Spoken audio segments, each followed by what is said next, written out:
ಸರ್ಕಾರದಲ್ಲಿ ಅನುದಾನದ ವಿಚಾರದ ಬಗ್ಗೆ ಸಾಕಷ್ಟು ಚರ್ಚೆ ಆಗ್ತಾ ಇದೆ. ವಿಪಕ್ಷ ಬಿಜೆಪಿ ಅಂತೂ ಸಹಜವಾಗಿ ಕಾಂಗ್ರೆಸ್ ವಿರುದ್ಧ ಆರೋಪ ಮಾಡ್ತಾ ಇದೆ. ಕಾಂಗ್ರೆಸ್ ಪಕ್ಷ ಅಥವಾ ಕಾಂಗ್ರೆಸ್ ಸರ್ಕಾರ ಬಿಜೆಪಿಯ ಶಾಸಕರಿಗೆ ಅನುದಾನ ಕೊಡ್ತಾನೆ ಇಲ್ಲ ಅಂತ ಜಯನಗರದ ಬಿಜೆಪಿ ಶಾಸಕ ರಾಮಮೂರ್ತಿ ಆರೋಪ ಮಾಡಿದ್ರು. ಆದರೆ ಅಚ್ಚರಿ ಅಂದರೆ ಈಗ ಕಾಂಗ್ರೆಸ್ನ ಶಾಸಕರೇ ಸರ್ಕಾರದ ವಿರುದ್ಧ ಹರಿಯಾಯ್ತಾ ಇದ್ದಾರೆ.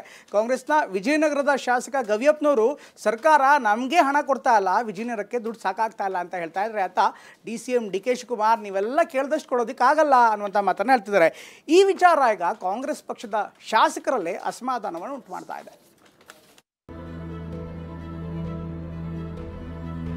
ಬರೀ 10 ಕೋಟಿ ನಾನು ನಡೆಸಬೇಕಾಗಿಲ್ಲ ಅಂತ ಹೇಗೆ ನಾನು ನಡೆಸಬೇಕಾದ್ರೆ 100 ಕೋಟಿಗೆ ತಗೊಂಡು ಬರ್ತಾರೆ.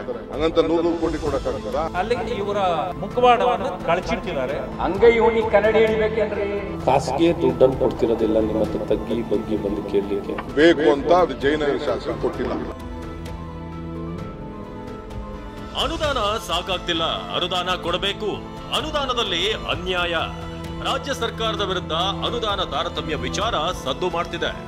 ಬೆಂಗಳೂರಿನ ಜಯನಗರ ಕ್ಷೇತ್ರಕ್ಕೆ ಅನುದಾನ ತಡೆ ಹಿಡಿದಿದ್ದಾರೆ ಅಂತ ಬಿಜೆಪಿ ಶಾಸಕರೇ ಆರೋಪ ಮಾಡಿದ್ರು. ತಗ್ಗಿ ಬಗ್ಗಿ ನಡೀತೇವೆ, ಅನುದಾನ ಬಿಡುಗಡೆ ಮಾಡಿ ಅಂದಿದ್ರು. ಇದೀಗ ಅನುದಾನ ವಿಚಾರದಲ್ಲಿ ಕಾಂಗ್ರೆಸ್ ಶಾಸಕರೇ ಅಸಮಾಧಾನ ಹೊರಹಾಕಿದ್ದಾರೆ. ಕೇಂದ್ರ ಸರ್ಕಾರದ ವಿರುದ್ಧ ತೆರಿಗೆ ಅನ್ಯಾಯ ಅಂತಿದ್ದಂತ ಕಾಂಗ್ರೆಸ್ ಅನುದಾನ ಹಂಚಿಕೆಯಲ್ಲಿ ಅನ್ಯಾಯ ಮಾಡಿದೆ ಅನ್ನೋ ಆರೋಪ ಕೇಳಿ ಬಂದಿದೆ. KKRDB ಅಂದ್ರೆ ಕಲ್ಯಾಣ ಕರ್ನಾಟಕ ಪ್ರದೇಶ ಅಭಿವೃದ್ಧಿ ಯೋಜನೆ ಅಡಿ ಹಣ ಬಿಡುಗಡೆ ಆಗಿದೆ. ಇದರಲ್ಲಿ ವಿಜಯನಗರ ಕ್ಷೇತ್ರಕ್ಕೆ ಅನ್ಯಾಯ ಆಗಿರೋದಾಗಿ ಕೈ ಶಾಸಕ HR ಗವಿಯಪ್ಪ ಅಸಮಾಧಾನ ಹೊರಹಾಕಿದ್ದಾರೆ. ಬಿಜೆಪಿ ಸರ್ಕಾರದಲ್ಲಿ ಮಾಜಿ ಶಾಸಕರು ಸಾಕಷ್ಟು ಕೆಲಸ ಮಾಡಿದ್ರು. ಅವ್ರು ಮಾಡಿರೋದು ಸ್ವಲ್ಪ ನಡೀತಾ ಇದೆ. ಇವತ್ತು ಅಟ್ಲೀಸ್ಟ್ ಇವಾಗ ನಮ್ಗೆ ಸ್ವಲ್ಪ ನಾವು ಮಾಡ್ಲಿಕ್ಕೆ ಒಂದು ಅವಕಾಶ ಮಾಡಿಕೊಡ್ಬೇಕಂತ ಕೇಳ್ಬೋದು. ವಿಜಯನಗರ ಜಿಲ್ಲೆ ಅಭಿವೃದ್ಧಿಗೆ 10 ಕೋಟಿಯಲ್ಲಿ ನಾನೇನ್ ಮಾಡ್ಲಿ ಅಂತ ಕಾಂಗ್ರೆಸ್ ಶಾಸಕ HR ಗವಿಯಪ್ಪ ಕಿಡಿಕಾರಿದ್ರು. ಇದಕ್ಕೆ ಪ್ರತಿಕ್ರಿಯೆ ಕೊಟ್ಟ DCM DK ಒಂದು ಲೆಕ್ಕಾಚಾರದಲ್ಲಿ ಅನುದಾನ ಹಂಚುತ್ತೀವಿ ಎಂದಿದ್ದಾರೆ. ಹೀಗಾಗಿ ಬೇರೆ ಕ್ಷೇತ್ರಕ್ಕೆ ವರ್ಷಕ್ಕೆ ಏನಿಲ್ಲ ಅಂದ್ರೆ 70-80 ಕೋಟಿ ಸಿಗ್ತಾ ಇದೆ. ನಮ್ಗೆ ಅಟ್ಲೀಸ್ಟ್ ಒಂದು 30 ಕೋಟಿನ ಸಿಗ್ತದೆ. ಅದು ಕೂಡ ಇಲ್ದಂಗೆ ಬರೀ 10 ಕೋಟಿನಲ್ಲಿ ನಾನು ನಡೆಸ್ಬೇಕಾದ್ರೆ ಹೇಗೆ ನಾನು ನಡೆಸ್ಲಿಕ್ಕಾಗುತ್ತೆ ನಮ್ಮ ಕ್ಷೇತ್ರ? ನನ್ನ ಹತ್ರನೇ ಒಬ್ಬೊಬ್ಬರು 100 ಕೋಟಿಗೆ ತಗೊಂಡು ಬರ್ತಾರೆ. ಹಂಗಂತ 100 ಕೋಟಿ ಕೊಡಕ್ಕಾಗ್ತದಾ?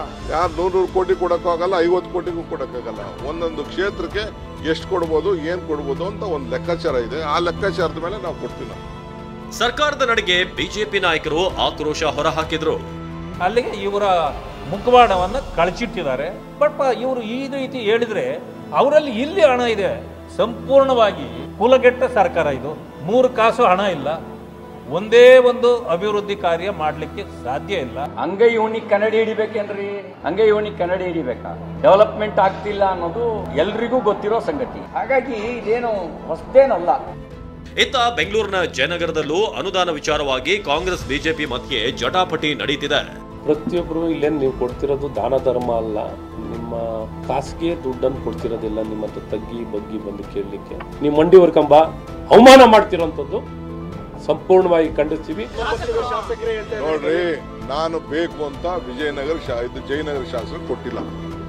ಅವ್ರು ಏನ್ ಹೇಳಿದ್ದಾರೆ ಅಂದ್ರೆ, ನಾನು ಬೆಂಗಳೂರು ಮಂತ್ರಿ ಆದ್ಮೇಲೆ ಬೆಂಗಳೂರು ಅಧೋಗತಿ ಆಗಿದೆ ಅಂತ ಹೇಳಿದ್ದಾರೆ. ನಾನು ಅವ್ರು ಅಧೋಗತಿ ಆಗಿದೆ ಅಂತ ಹೇಳಿದಾರಲ್ಲ, ಸ್ವಲ್ಪ ನೋಡೋಣ ಅದೇನು ಅಧೋಗತಿ ಆಗಿದೆ ಅಂತ. ನಾನು ಅವ್ರ ಕ್ಷೇತ್ರ, ಅವ್ರ ಪಾಪ್ಯುಲೇಷನ್ ಎಲ್ಲ ನನಗೆ ಗೊತ್ತಿದೆ, ನಾನು ನೋಡ್ತೀನಿ.